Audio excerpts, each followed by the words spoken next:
This would allow you to have very minimal latency while recording. You clicked on this video because you have a problem, so let's solve it. Let's tackle the easy fix first. While we're in Pro Tools, we want to go up to Setup, go to Playback Engine, and take a look where it says HW buffer size. If you go to this drop-down menu, you'll get a variety of options. Rule of thumb is, if you're recording, you want to choose the lowest option available. This would allow you to have very minimal latency while recording. However, some computers are just not capable of running sessions that low of a buffer size. You may get multiple CPU errors, and now it's telling you to bump your buffer size back up. So as long as you can keep this value pretty low, I would say 128 is a good starting point. You'll never really suffer any latency again. Now, if you're still getting latency in your recordings, then it's probably a plugin in your session that's causing that latency. So if you use Auto-Tune, you're probably getting latency. To find what plugins is causing that latency, you want to go hover over here to Window and go to Mix. On the Mix window, you want to go to the bottom left and click this drop-up menu and click Delay Compensation. Now you want to hover up here where it says Options and click Delay Compensation here. Now scroll through your session to see if any track has a number above 0. Here we have our main track that has 3,073 samples of delay. 3,000. Let's see what we have on this track. We have an Auto-Tune Pro plugin on this track.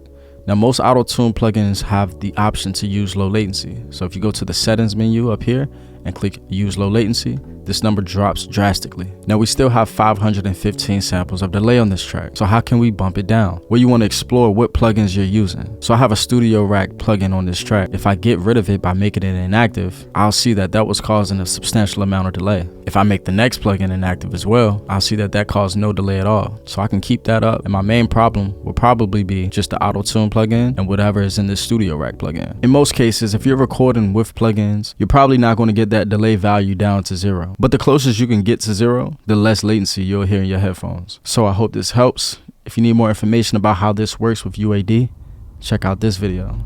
Until the next one, see you next time.